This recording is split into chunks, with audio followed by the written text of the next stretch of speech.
Hi everyone, this is Nathan here. In this video, I really want to talk to you about how you can build an authentic, strong sense of yourself. I want you to gear up and let's go on this ride together. Now, one thing you should know is that one of the greatest, tragedies in life is to lose your own sense of self and accept the version of you that is expected by your society.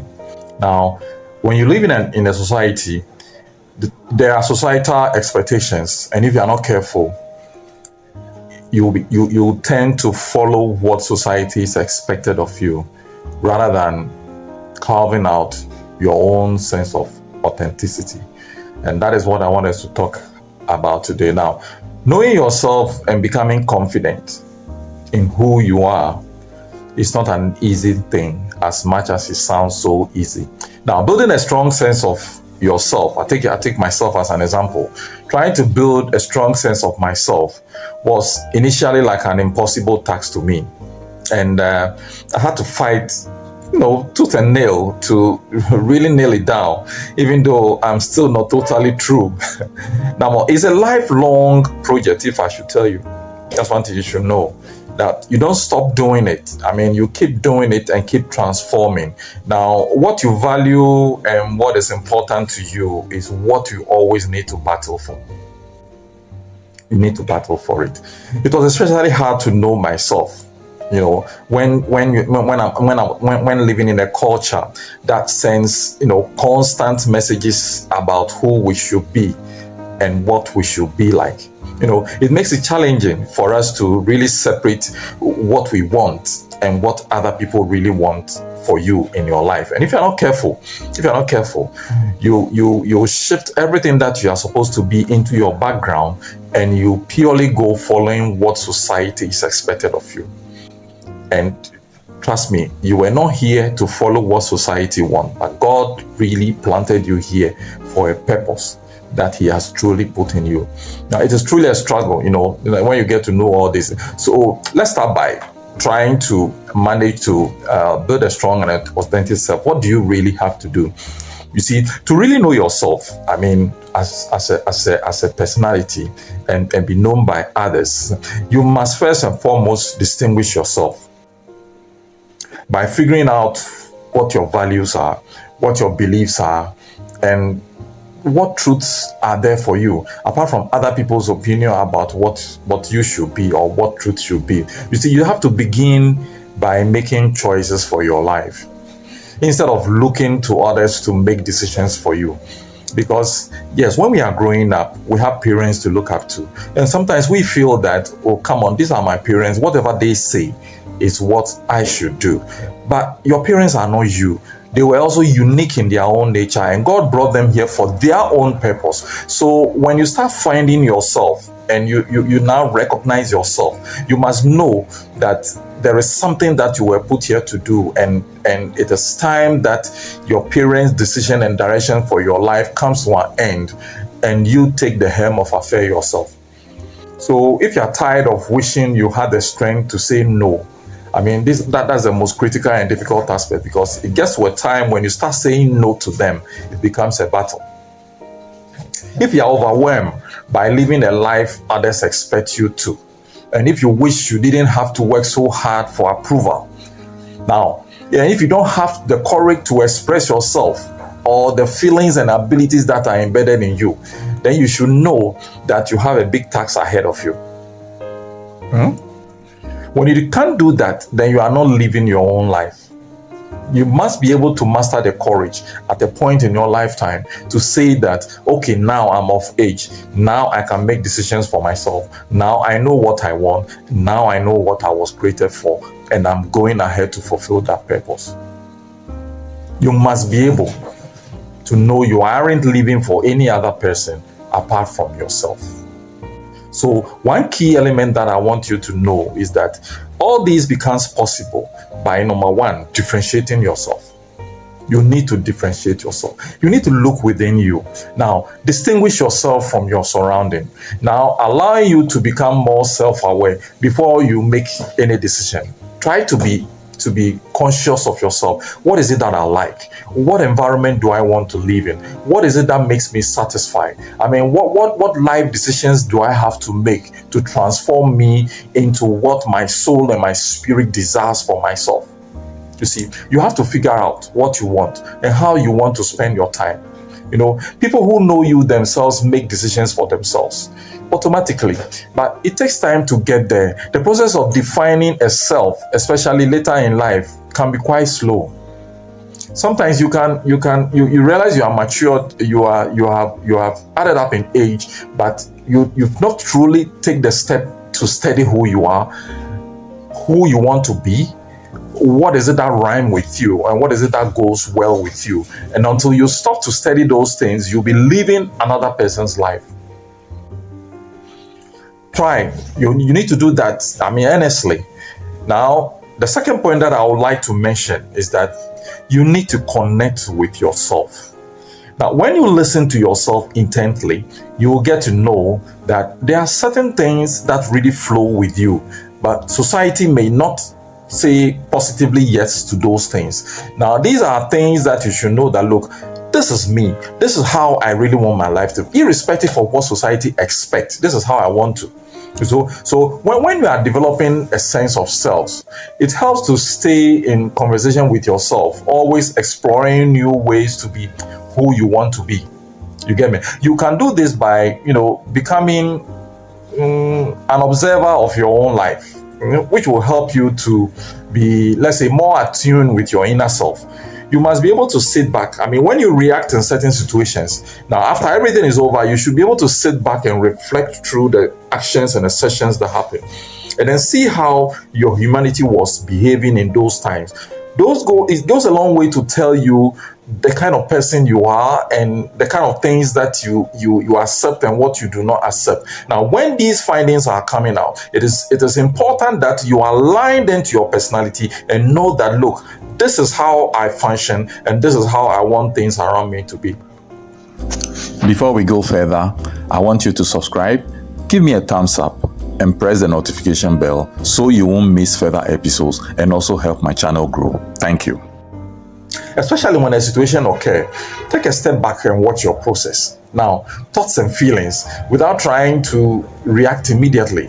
You must be careful the way you take issues and the way you react. Now, for example, if someone asks you to do something for them, you don't have to answer right away and say, yes, I'm going to do it. You need to give yourself some time to reflect about the situation, that what actions they are expecting you to take. Does this conform and does it rhyme with your personality and your being? And is this something that after you have done will make you happy, or it will take some happiness away from you? These are the challenges that you need to examine critically for you to know yourself and know what can carry you along. Now, the third point that I would like to state here is that you need to see challenges as a way to know yourself. Now, until challenges occur, you wouldn't know how you can behave in certain circumstances. So don't try to avoid challenges. You must rather embrace them. I mean, as you go through these challenges, you get to know yourself. So when you are faced with difficult situations in life, try to see them as opportunities for you to decide who you are and to see what you are capable of. Because when difficult times are near, that is when you can really exercise your creativity. You can tap into your innate power that you can never ever would have witnessed should there not be any difficult situation as it is. You get me? Now, there is a quote from a popular person called Donald Welsh, who says that each circumstance is a gift, and in each experience is a hidden treasure. Now, let experience happen to you. Let things happen to you. I'm not saying you should expose yourself to everything, but anytime there's something difficult, there's a negativity, there's something that you have to go through, try as much as possible not to be just shielding it. That go through it and see how your humanity will behave. See how your mentality and your reaction and your creativity will come up with diverse solutions to that particular problem. And at the end of the day, when you sit back and you reflect, you'll get to realize that there is something innate in you, there's something much more in you than you always know you have. And until difficult times are near, you will not be able to experience those innate powers that you can always apply. It's just like when you take a tea bag. Now, the only way you can experience the color and the flavor of that tea bag is when you drop it into a hot water. Now, when we are placed into situations that are difficult and we can't find our way out, that is when our system tries to come up with creativity and ways by which we can escape those avenues that we will never have thought of.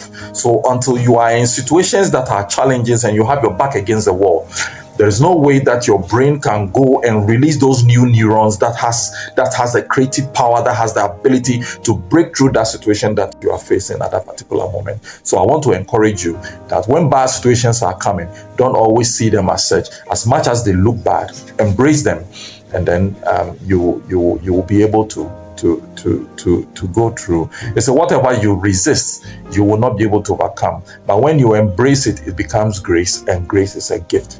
These are some of the actions I normally apply to my life. I really want to talk to you about some of the examples. Now, there are a few ways that you can practice knowing yourself in your daily life, allowing you to actually move through life as a more distinguished person.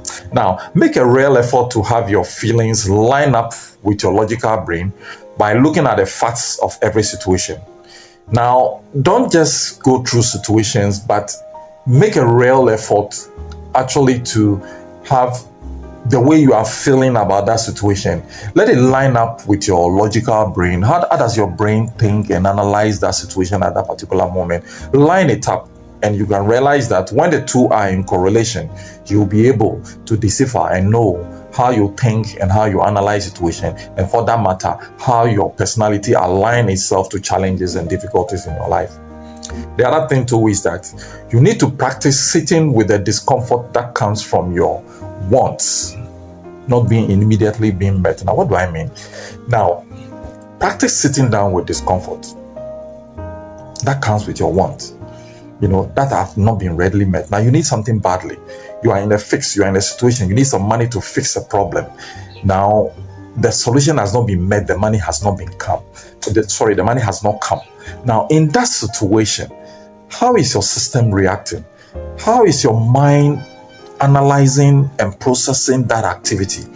Now, when you always embed yourself in situations where there are ready-made solutions, you can't really see yourself in that critical moment when your mind really have to accommodate a difficult situation. So if you realize that you find yourself in a very difficult situation, you don't know what to do immediately, find out how your system is reacting. It's another way of knowing yourself. Then you know that, look, when I'm in a situation and I'm fixed and I'm in a tight corner and I don't know what to do, this is what I do. I get angry, or I go overboard, or I shout, or I speak in a way that is not meaningful. You need to know all this so that anytime such situations present themselves, you can find a way of curbing it much more, so that you in knowing yourself, you know how to live with yourself. Now, think about your personal values instead of imposing them on other people. What are your personal values? Now, think about them carefully. Maybe personally, these are the things that you like. These are the things that you do not like. Now, when you know about your likes and your dislike, when those things are coming near, you can decipher and know which one do you like and which one that you don't like. Now, when people in your life upset you or you don't agree with them, try to stay connected to them rather than pulling away. What is the best thing that we normally do? When somebody annoys you or somebody puts you off, the best thing that you rather do is to dissociate yourself from those persons. But let me tell you something. Now, those attitudes that they put up that cause you to be put off, these are trial and temptations on your accommodation.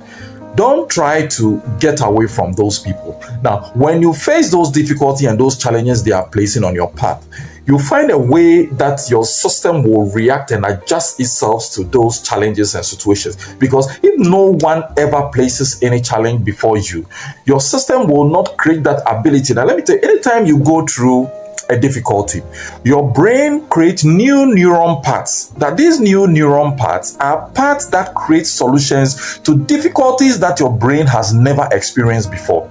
So as you expose yourself to more challenges, more abuse, more temptation, more difficulties, your brain paths are opened by the creation of multiplicity of neurons that have the ability to actually attack a situation and create a solution. Now, when you do these things on multiple times, you have a widely open brain, and your capacity to handle situation becomes much more enhanced, and you have the ability to actually steer your way through challenges and difficulties. You can always find solutions as against somebody who always shield him or herself away from challenges and always want to keep away from people that gives him trouble, and always want to make sure the person is always safe in his corner and does not want to really engage him or herself in any challenge whatsoever. So I want to encourage you. Now, you need to look beyond your initial impulsive reactions.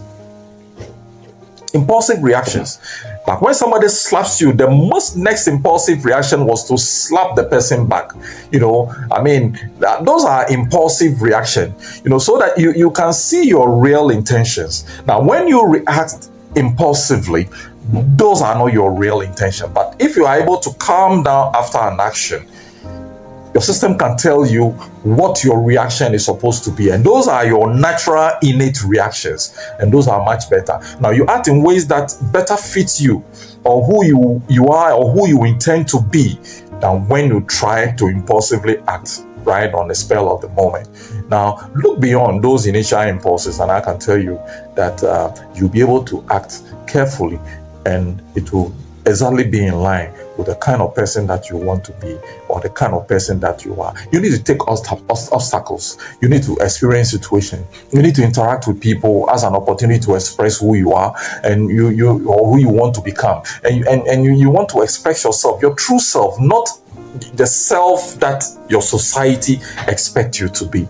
Your true innate self. Now, the only way to really know who you are is to try, on certain actions and see how they make you feel. If you don't expose yourself to actions, you may not know your innate being or who you are.